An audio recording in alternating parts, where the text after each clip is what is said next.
is a behavior therapist at the Cape and Islands Cognitive Behavioral Institute. Ms. Gugino earned her master's degree from Eastern University's Master's in Counseling program with a focus on cognitive behavioral therapy. She completed her graduate school training at the OCD Institute at McLean Hospital, OCDI, in Belmont, Massachusetts, where she received extensive training and exposure in response prevention, acceptance and commitment therapy, and cognitive behavioral therapy from leading experts in the field. For several years after graduate school, Ms. Gugino worked at the OCDI in various capacities, including as a community resident counselor, research assistant, and clinical research coordinator. While working at the OCDI, she participated in the treatment of hundreds of people with OCD. Ms. Gugino is an OCD Massachusetts Executive Board member and a member of the New England ACT chapter, the International OCD Foundation, and the American Counseling Association. She provides home and community-based behavior therapy to adolescents and adults with OCD and related disorders who live in Boston, the South Shore, and on Cape Cod. Please join me in welcoming her tonight. Hello, I'm Christina, and I'm going to be talking to you guys about you've been diagnosed with OCD, now what? So if either you or a loved one has been diagnosed with OCD, the first thing that you should do is contact the International OCD Foundation. Some reason why. Accurate, reliable, and up-to-date information written by the most well-known treaters in the world. It's a place to educate yourself about obsessive-compulsive disorder.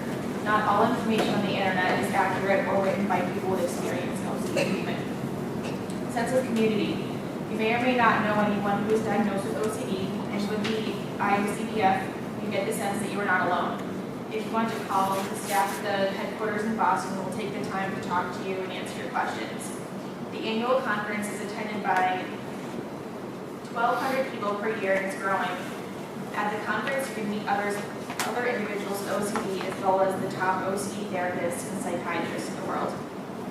Involvement and advocacy. Not just education and community, but a place to get involved. Volunteering in the office, help with mailings, volunteer at events, the conference. You can also help participate in OCD Awareness Week, which is in October.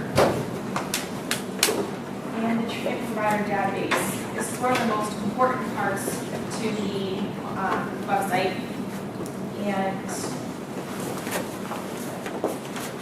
this is what the database looks like. It's on the Foundation website.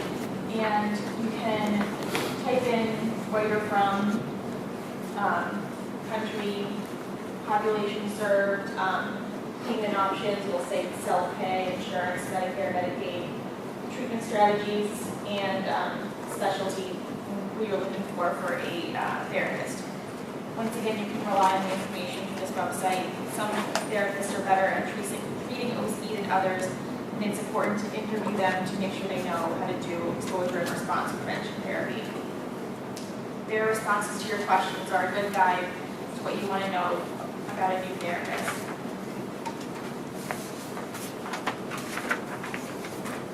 Some things to keep in mind: you have the perfect right to ask questions. This is your life and your health.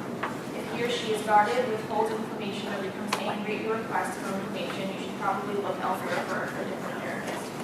If the therapist appreciates how important a decision this is for you and is open, friendly, and knowledgeable, you might have found a great therapist.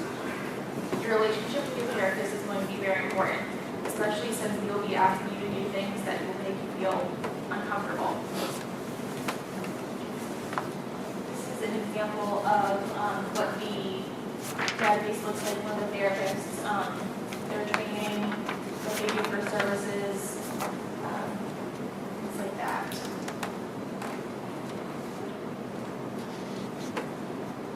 So now, some tips for interviewing a therapist. What should I ask? The following checklist can help guide your search for the right therapist. The answer to most of these questions can be found on the individual listings on the provider website, but it never hurts to ask the therapist yourself. So first, what techniques to use to treat OCD? If the therapist is vague or does not mention cognitive behavioral therapy or exposure and response prevention, use caution. Do you use exposure and response prevention to treat OCD? Be cautious of therapists who say they use CBT but won't be more specific. What is your training and background in treating OCD? If they say they went to a CBT psychology graduate program or did a postdoctoral fellowship in CBT, it's a good sign.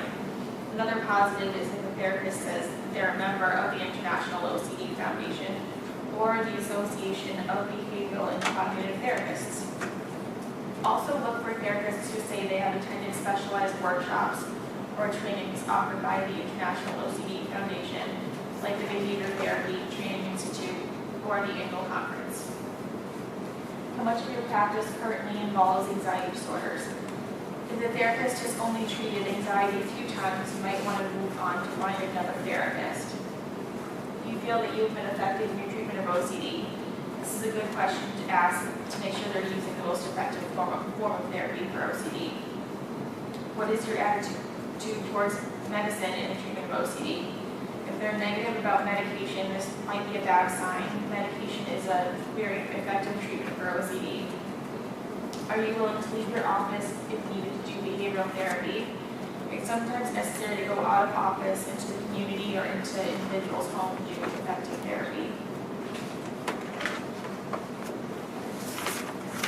Behavior therapy. This is the best available treatment we know that treats compulsive disorder. About 7 in 10 people with OCD will benefit from CBT or medicine. For the people who benefit from CBT, they usually see their OCD symptoms reduced by 60 to 80%. For CBT to work, the patient must actively participate in the treatment. About 1 in 4 OCD patients refuse to do CBT. There are different types of CBT, but the one that works best for OCD is called exposure and response prevention. Exposure in ERP refers to confronting the thoughts, images, objects, or situations that make a person with OCD anxious. Response prevention is making a choice not to do a compulsive behavior after coming in contact with the things that make a person anxious. If you or a loved one has tried outpatient therapy and would like to try a more intensive level of care, there are options. The following list is therapy options from least intensive to most intensive.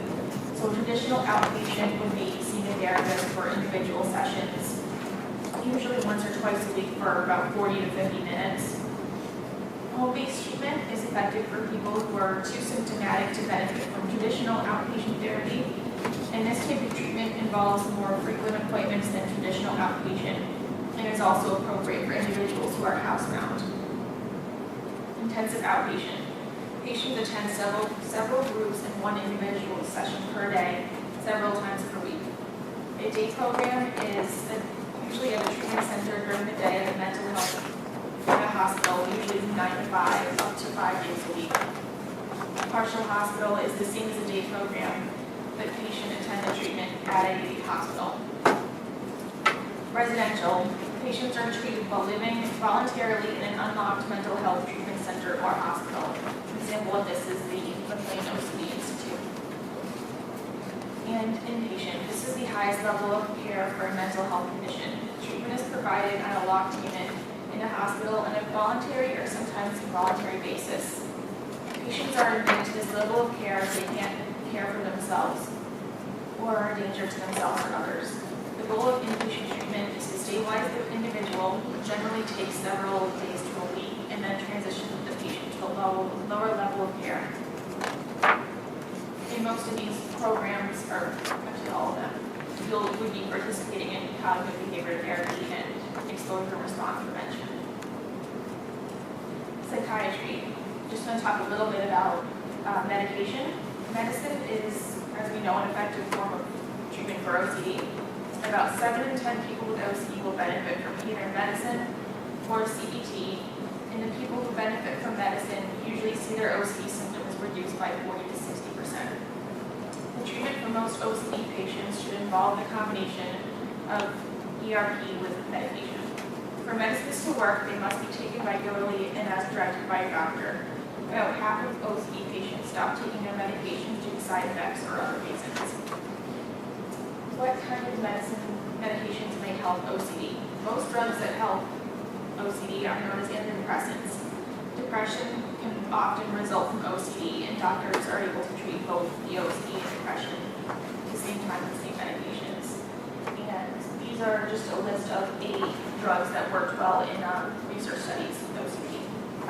So, Luvox, Prozac, Zoloft, Paxil, Celexa, Enalapril, Lexapro, and Effexor.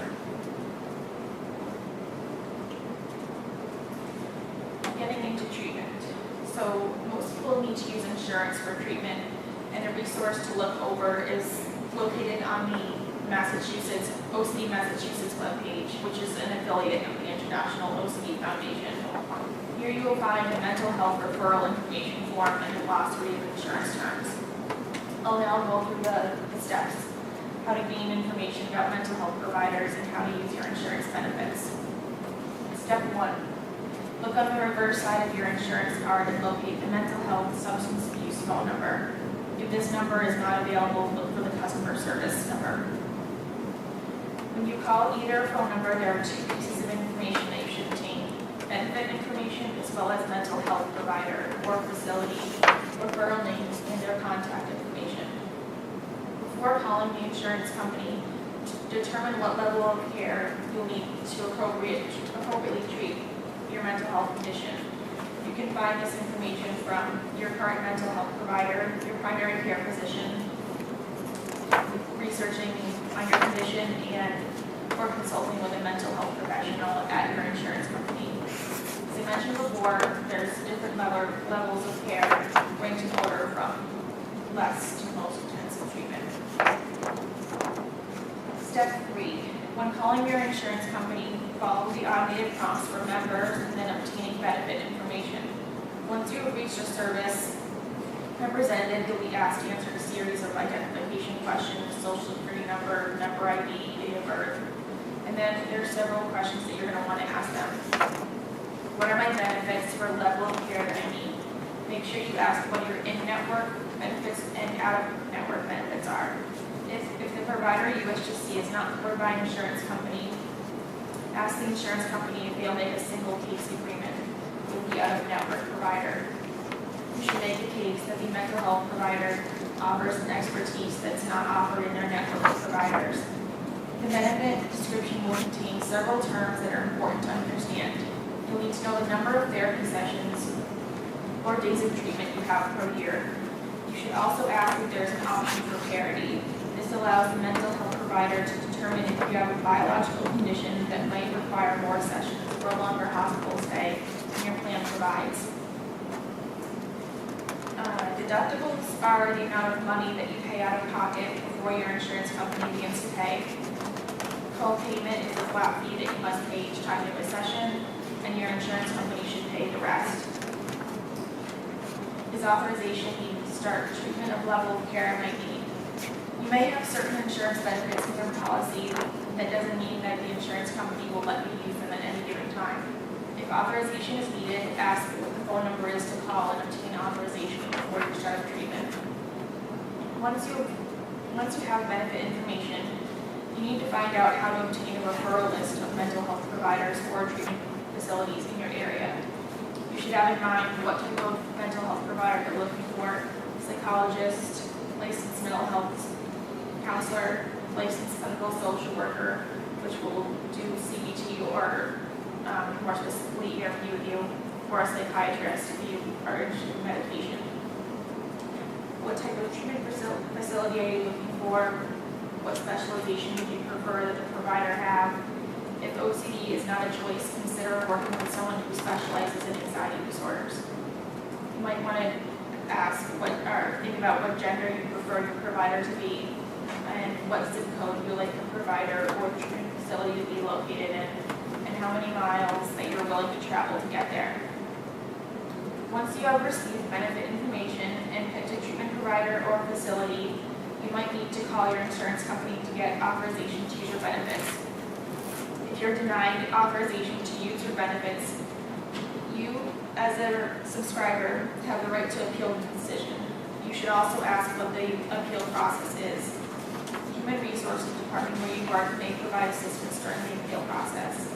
If you've exhausted all levels of appeal through your insurance company and you are still denied authorization, there might be another step you can take depending on the state. And you can contact your state insurance commission to determine if they might be of help to you. Your rights in the school and workplace. If your child is diagnosed with OCD and isn't in school, it might be helpful to hire a school advocate to make sure your child is getting the assistance that they have a right to.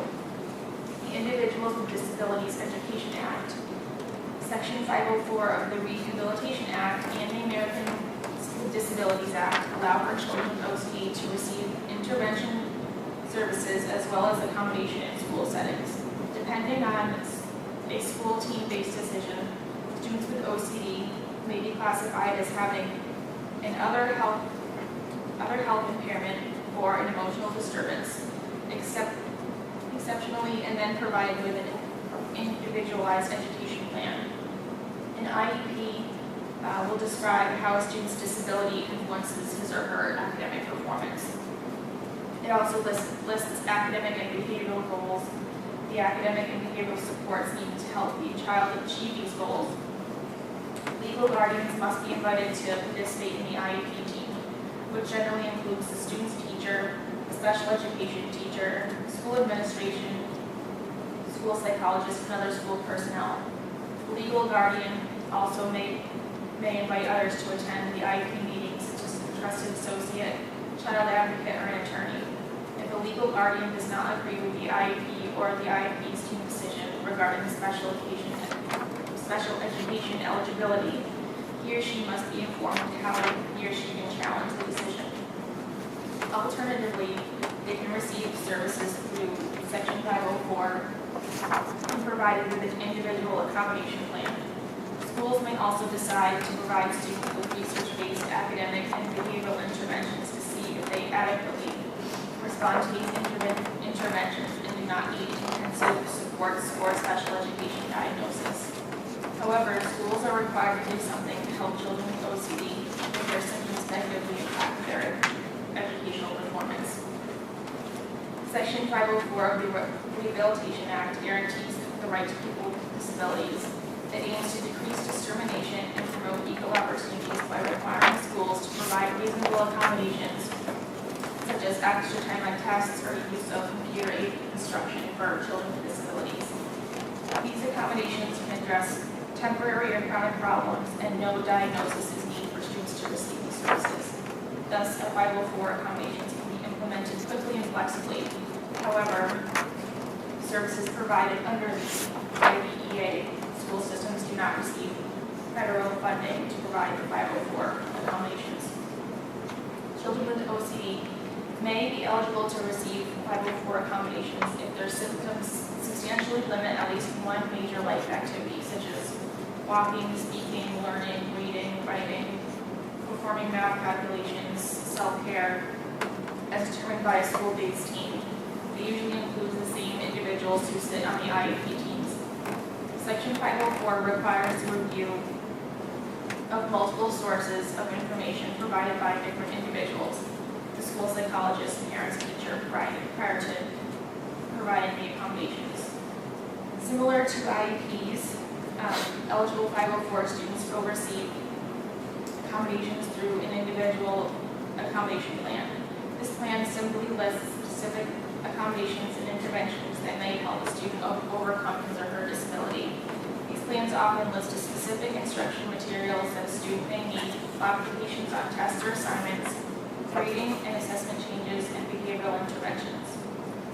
Similarities exist between the type of interventions and accommodations that can be provided for children with IEPs and IAPs. Common interventions and accommodations included are counseling, individual or group counseling in school, changes in the amount of time available to take tests, changes in where tests will be taken, the provision of frequent breaks during instruction, shortened assignments, a behavior improvement plan, preferential seating, transition plans, and a special task to use the office or restroom when needed. Schools are legally required to assist children with disabilities and include caregivers in the process. However, school personnel may be unfamiliar with OCD and unaware of the steps that they can take to better support affected children. Therefore, caregivers and mental health professionals should collaborate with members of the school communities to ensure that children with OCD are adequately supported in school settings.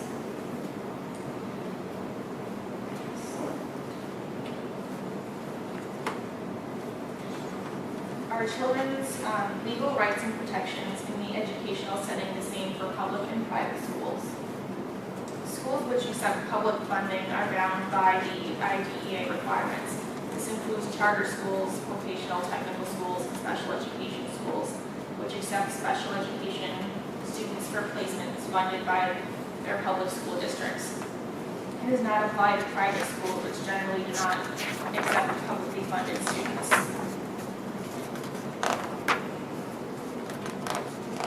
Warning signs that a child might need a special education plan.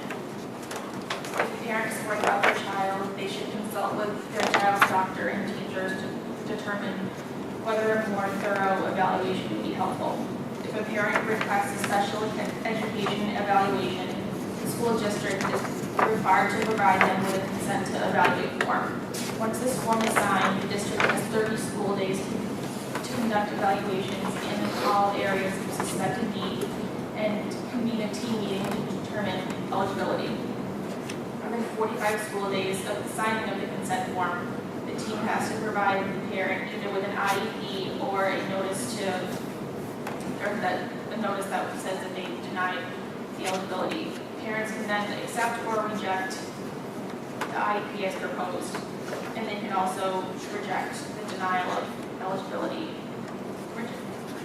If rejection of any of the sort occurs, the district is required to notify the state within 5 days, and the parents can then take advantage of the Bureau of Special Education Appeals dispute resolution options and resources. There are 4 criteria for special education eligibility. First, the student must have a disability which falls in one or more of the federally established categories. Secondly, the student must be unable to make effective progress. Third, the lack of effective progress must be attributed to the disability. And fourth, the student must require specialized instruction to make effective progress or related services to access the general curriculum. When to call a school academic. It depends on the parent's comfort level and their financial resources. Many parents want to have an advocate there to guide them through the process of beginning to end, to feel confident that things are proceeding as they should, that the right questions are being asked, and that there's a sense of clarity and accountability at each step. Some parents are equally comfortable proceeding on their own until a problem arises. How to find an advocate. Advocacy is not a credentialed profession, therefore parents are often faced with confusion when deciding who to hire. You can ask for recommendations from specialists who know their child's needs. It's good to choose an advocate who is experienced in helping families whose children struggle with similar disabilities. It's good to choose someone you feel you can trust and give honest, compassionate, and thoughtful advice, even if it's advice you'd rather not hear. Other resources for advocacy are the Special Needs Advocacy Network and the Federation for Children with Special Needs.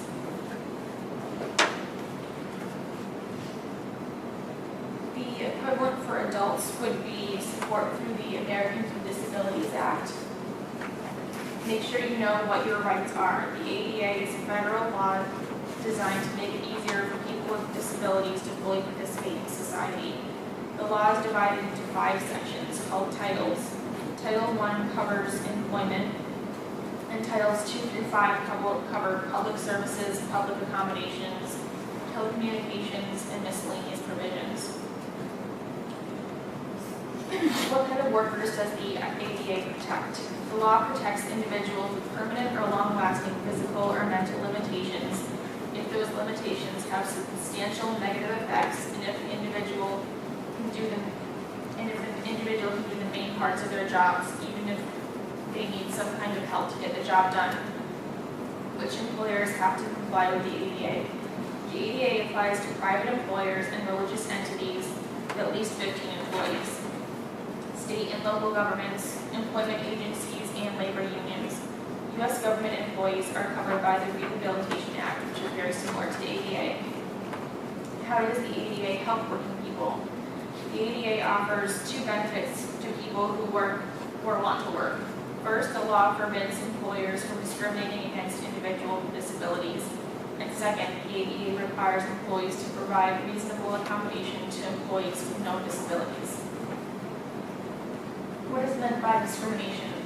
To discriminate disability means to treat the person with a known disability different from or worse than other people who may not have the disability. This different negative treatment might be found in applying for a job or hiring, firing, advancement, pay, training, are all the parts of employment. What does it mean to provide reasonable accommodation? If an employer is covered by the ADA, it's also required to give people with known disabilities reasonable accommodation. This means to change some part of their work so that the person with a disability can do the job. The changes may include providing a quiet space to work, giving assignments and instructions in writing instead of orally, modifying work schedules, modifying equipment or devices, adjusting or modifying examinations, training materials or policies, and more. The only limitation is if it would be an undue hardship on an employer to provide the accommodation. This usually means that it is expensive given the resources of the employer. Have you filed a complaint against an employer who discriminates because of disability? A claim of employment discrimination based on disability, failure to accommodate, or reprisal must be filed with the U.S. Equal Opportunity Employment Commission within 180 days of the date of the discrimination or failure to accommodate, or within 300 days of the state of the Fair Employment Practice Agency. A person cannot file a lawsuit until the Equal Opportunity Employment Commission has had the opportunity to investigate and resolve the claim, and then issues a right to sue letter. To tell or not to tell. Choosing if and when to disclose OCD can be a hard choice to make. To reduce the stigma attached to mental disabilities, organizations like the International OCD Foundation are working hard to educate people with OCD and the public about this condition. Laws like the ADA help people with disabilities to be more open because there is now some degree of protection against discrimination. While many people with mental disabilities, such as OCD, can hide their condition from other people, it might be harder to conceal this during conceal OCD on the job. This is because one typically interacts with the same people every day, all day long, and the worker is expected to meet performance standards. When employees with OCD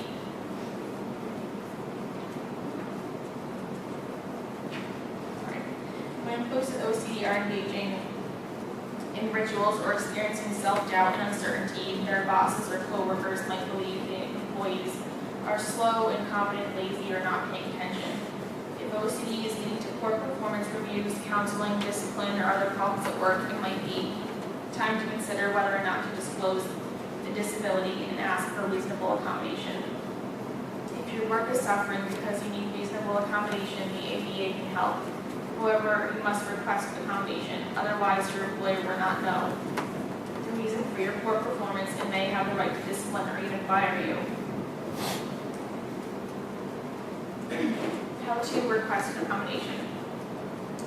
The request for reasonable accommodation should be directed to immediate supervisor or manager to human resources department personnel.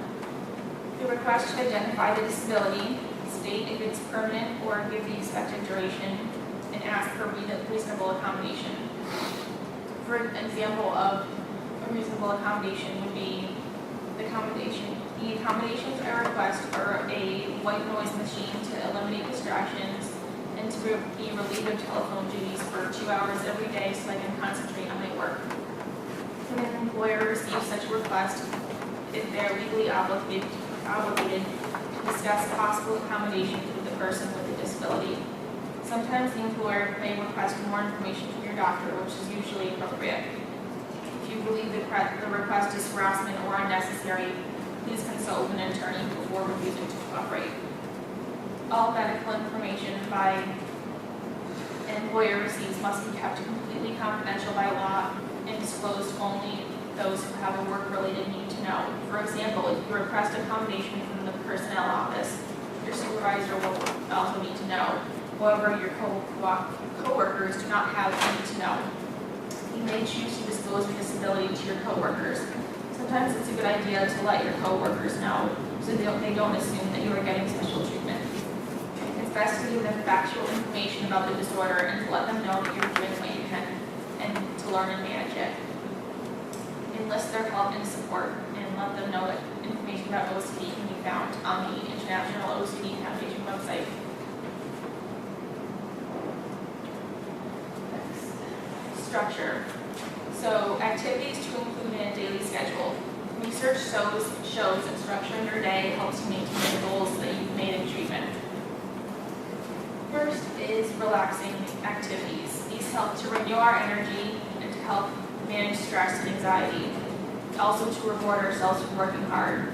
Examples of these are yoga, meditation, walking, going to the beach, it's nice out, magazines, books, crossword puzzles, music, having some tea, and lighting candles. Rewarding activities. These are to make ourselves feel good for having completed something important. How to reward ourselves. Complete the task before giving yourself a reward. Break large tasks down to smaller tasks and reward yourself for completing each part. Smaller, more frequent rewards can be more effective than delayed, bigger rewards. You can also do both. Immediate rewards to get you out of bed, something to get up for. Could be a cup of coffee, reading a newspaper, watching a TV show. Buy something that you've been wanting, going out to dinner, getting a coffee. Some cheaper ways to reward yourself. You can go to Groupon.com to get deals on restaurants if you need help. And if it's too expensive, you can look up local beauty school and get a haircut or something like that. Stimulating activities. These improve motivation and interest to try new things, to decrease boredom, and find activities that get you excited and motivated. You can put together a scrapbook, photography, arts and crafts, jewelry making. Hobbies, they provide routine to decrease boredom, and shared interest with others helps with socializing. Spending more time on one activity makes you more skilled at it and increases your sense of self-confidence. Hobbies are something to be good at. These are writing, painting, knitting, gardening, or musical instruments. Socializing helps improve your mood, decreases loneliness, you can learn new things from others, and you can get needed help or support from others. You can also try new things or go places. Some things you can do are meetup groups. Meetup.com has, you just look up your local area, and you can also go to lunch with a friend, adult education classes, support groups, and also another reason to join the International OCD Foundation. There's a support group database, and here at McLean there's the weekly support group and a monthly support group held on the first Tuesday of the month. Self-care activities. Taking care of our bodies helps our mood. If our body doesn't feel good, we don't feel good. Taking care of necessary responsibilities in life gives us more independence. Taking care of ourselves can give a sense of accomplishment and self-confidence. Some examples could be eating healthy, regulating your sleep schedule, paying attention to hygiene, completing activities of daily living, brushing your teeth, showering, and getting dressed for the day. Exercise makes our bodies healthier and can be used to get rid of unwanted nervous energy and increase our energy level for other activities. Examples of exercise are walking, hiking, yoga, horseback riding, going to the gym, or playing sports. Work and related school activities provides us with a routine, helps contribute to a positive self-image, allows us to feel part of a community, opportunities to try new things. It can provide you with regular social contacts, and can provide meaning and purpose. Examples of this are paying job, going to college, taking classes online, taking classes at a community college, or volunteering.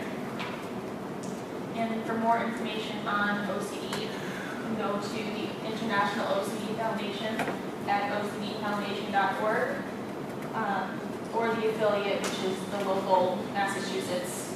It's the same except for it has affiliates in Massachusetts. And that's it. Thank you.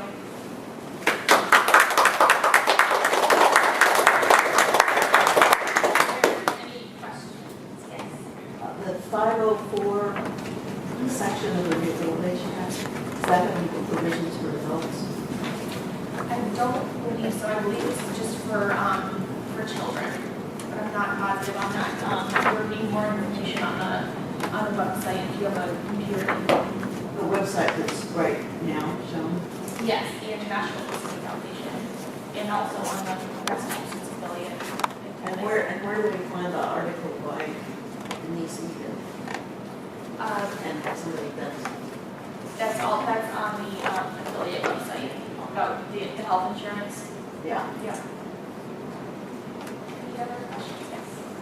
I just want to say that one of the things that's a real obstacle for certain people with OCD that want treatment is this whole mess with the insurance. And if you even go back to, I think, your first or second slide, and you show the OCD Foundation's page that will help you find a therapist. Yes.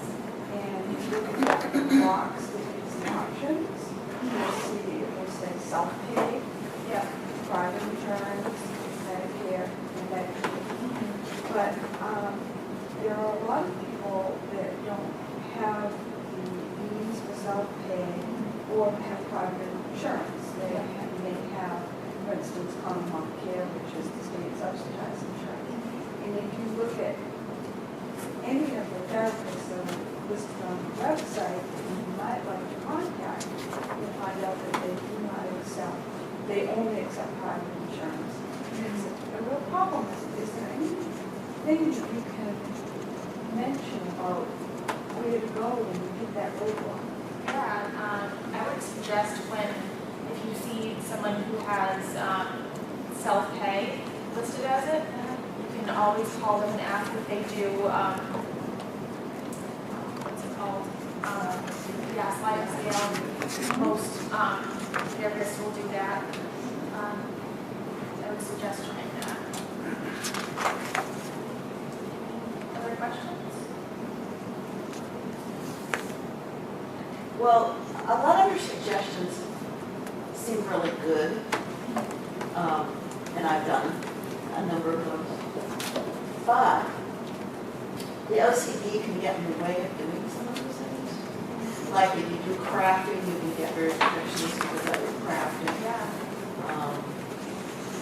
A lot of people, I kind of know a lot of people would like to travel, but they have blocks about traveling, like they're afraid of various new situations. There's a lot to be worked out about actually doing these things. Yes. Yeah, it's very easy for me to say, do these, but it's based on the individual. So I would suggest maybe in the support groups, talking to other people who might have a common idea that you have, say that they're interested in traveling but are worried about it, maybe you can find somebody who could go with you. Or even social phobia, which people are doing a lot of these things. Yeah, that's true. Other questions? Can you please describe what the Cape and Islands Cognitive Behavioral Institute does? Yes, so there is a psychologist there who does in-office behavioral therapy, and then there is also Denise Stack, who is usually here. She is also part of the Cape and Islands Institute. She does mostly home-based services. And then I just started on with them and also do home-based therapy for me. So it's basically we just started, just the three of us. And it's located down in the Cape, but we go all over Massachusetts.